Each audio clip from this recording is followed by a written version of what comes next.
When I first got the script, I was expecting your traditional action movie with your traditional guy being the total hero of the whole thing, and I'm just sort of along for the ride. When I read Greenland, I really liked that there was a heart to the story, that it was a couple with problems, that it was real, that Allison was just as much a part of being involved in creating the safety for her child and, you know, emotionally invested in this relationship and in what was happening. And I felt like it was such a strong family nucleus, even though they were having their issues, that I really was compelled to tell the story.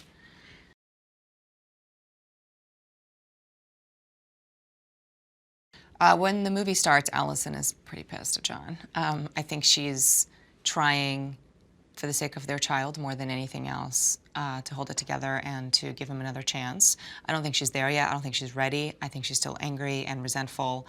You know, we created this story that he cheated on her, but you know, it's two people in a marriage, and he just wasn't dealing with whatever the issue was that they were having, and obviously did something terrible, but she also was not connected to him, and you know, the way we kind of made it up for ourselves was, you know, she was very unavailable and emotionally kind of detached, and it created a big rift between them. And it was really great to, you know, start a movie in a place where you're not sure that things are going to work out.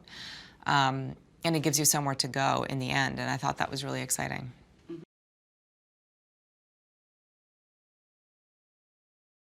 In the first scene of the movie, Allison is running very fast on a treadmill that goes nowhere. So that should give you some clues. I think she's very, very driven and very ambitious.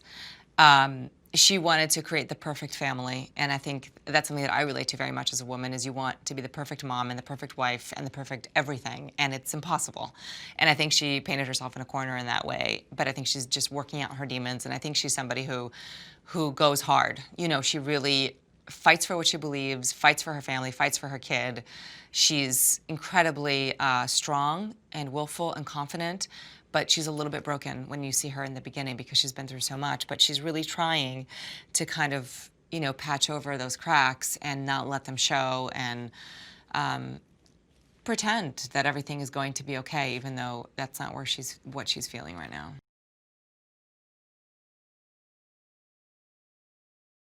Yeah, she's perfectly suited for an end-of-the-world disaster.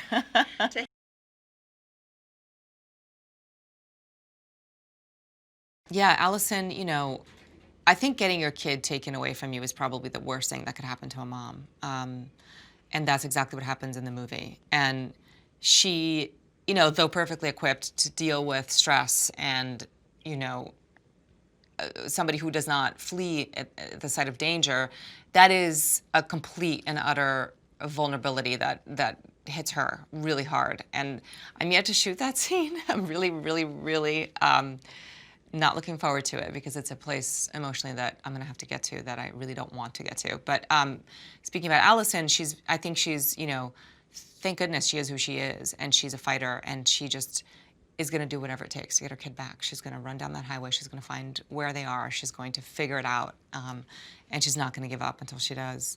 And I think that journey, that falling that she's had to do emotionally, helps also her reconnect with John in the end. You know, it's very easy to blame other people for everything that's going on, and I think in that moment she realizes how fragile everything is, and that you just have to kind of own up to your own stuff.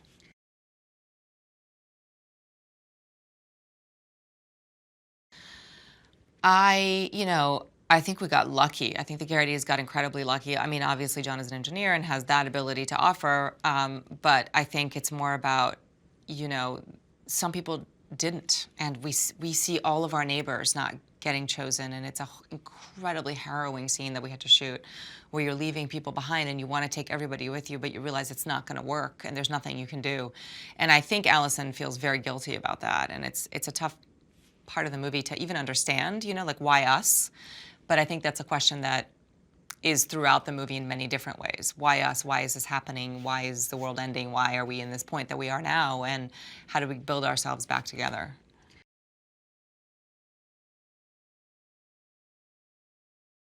Yeah, I think the themes of the movie are very, very powerful. I mean, the obvious ones like humanity and family, you know, there are so many great people in this movie that help each other out, just as there are many terrible people who are taking advantage of a vulnerable situation.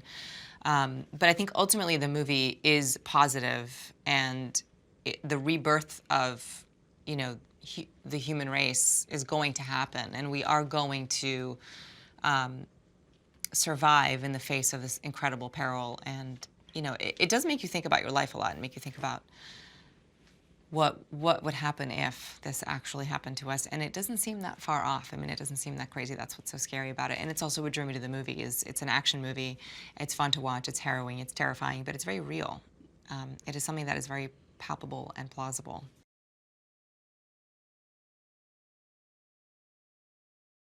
I think she's running on adrenaline, but I do think it's also who she is. It's a combination of both. It's survival mode 100%. What else is she going to do, sit in a corner and cry? But I think that it takes somebody not being a victim and not being a martyr and just, you know, focusing on the task at hand. And that's something that her and John have in common. And when they, you know, start on this journey together, you can see that they're very much not together, and they're fighting about it and bickering and arguing. And then it kind of like dawns on them, you know, as all these tragedies start to happen, it becomes very real that what's more important is the unity of the family. Yeah.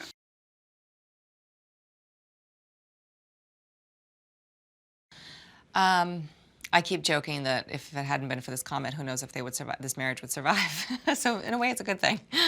But I think that, you know, I think that she starts to see John step up as a man, step up as the member, as the man of the family. And that's what she's been needing him to do. I think he also shows a vulnerability that he had trouble with before, and she sees that. And all of these things kind of layer towards the forgiveness. She sees him, he's apologetic about it, and he knows that he messed up. But he also, you know, he's taking ownership of his flaws and wanting her to do the same. And it takes two people to kind of meet there in the middle. And I think, isn't there a Camila Cabello song about this, Meet Me in the Middle? But that's exactly what a marriage is, and that's what you need in order to move forward. And I think it happens in a couple of pivotal moments in the movie, and being with my father, with Dale, helps solidify that as well, because she kind of sticks up for her husband in a moment where you wouldn't expect her to, and I think it makes her realize that there's still love there.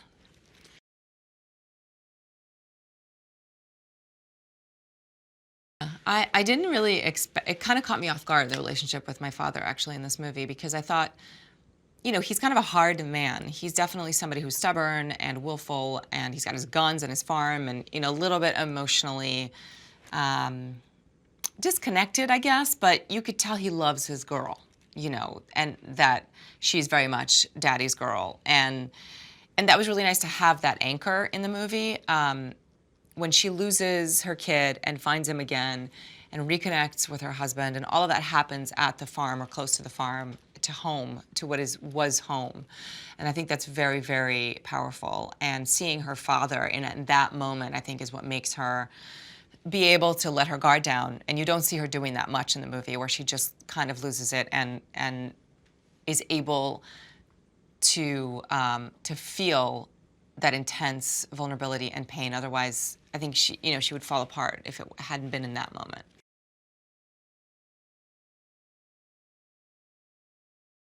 Dale's a great character.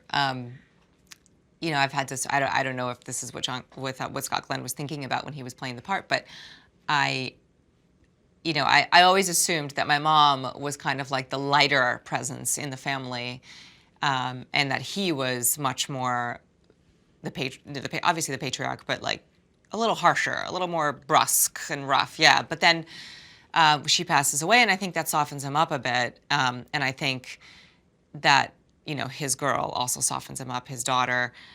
But I love that he's just sitting there playing poker at the face of the end of the world, because I think he believes there's nothing he can do. He doesn't care. He's lived his life. He's gonna go down with his gun in his hand, in his comfort zone, where he feels like he's the king of the domain, and he's not going to be running away from some major disaster.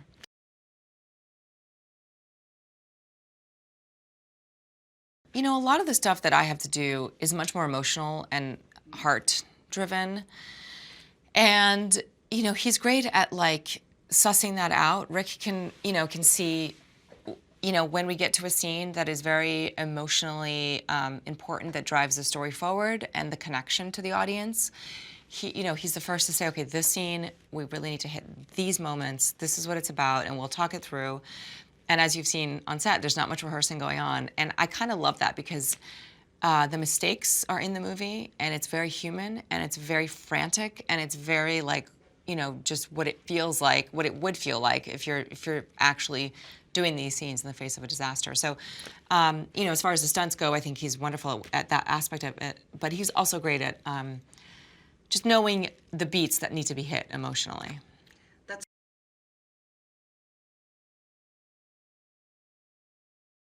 I do appreciate the process. There have been times where I've been frustrated because I don't know, literally don't know where I should be standing, how to find the lens, where's the camera, how many cameras are on me, what size are we doing, what, you know, there's so much of that that I have no clue. You know, there are times where I do need to know that stuff because it'll be more efficient if I'm able to be on camera as opposed to searching for it.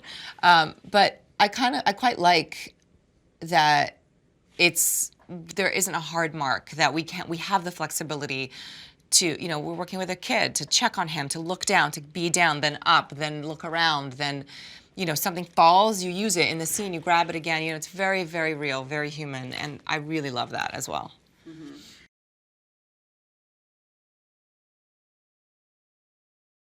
You know, that's a tough part for a young actor to play. It's really emotionally driven, and most of the time I feel really terrible that we're having to, like, torture this poor kid into feeling all these horrible things and crying all the time. And but yeah, I mean, Nathan symbolizes so much for this couple. You know, the hope, where they've been, how far they've come, and it is the ultimate driving force between, you know, getting these people to safety. I mean, if you just have two adults they're just, in a way, I think it would appear selfish.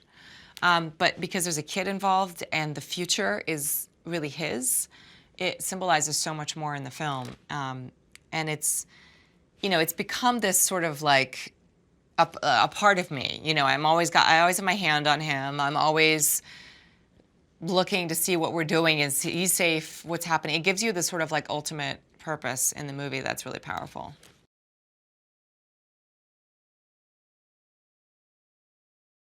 My thoughts about Jerry. You know, I really didn't know what to expect. I've only seen him acting. We didn't know each other before this movie, and he's obviously an incredible professional and does what he does really, really well. And I love watching him, like, just running or doing the most mundane stunts and things. He makes everything seem so like a real person doing them. You know, the other person that I love is Harrison Ford doing that stuff. Like, and that's a skill, because I look terrible doing stuff like that. But I've learned a lot watching him, the physicality and how he really gets into the moments and the roles. And he's just been so much fun. I mean, we have a lot of time to kill sitting in cars. All of our scenes are either running or sitting in a car driving. So in between setups, we often sit and just kind of pour our souls out to each other. I know a lot about him, and he knows a lot about me, because there's a lot of downtime.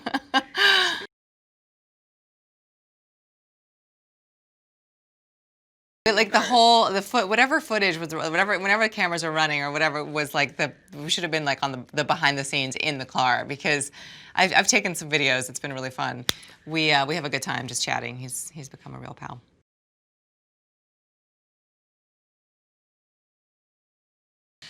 You know, ultimately, I want them to walk out of the theater and have had a great time watching a movie, because what we do for a living ultimately should be fun. I think also, though, there is a greater message, which is, you know, we can do anything together, and it's a really nice family moment, and positive, and, you know, gives hope, I think, for a community and that kind of togetherness, and I think that's really, really sweet.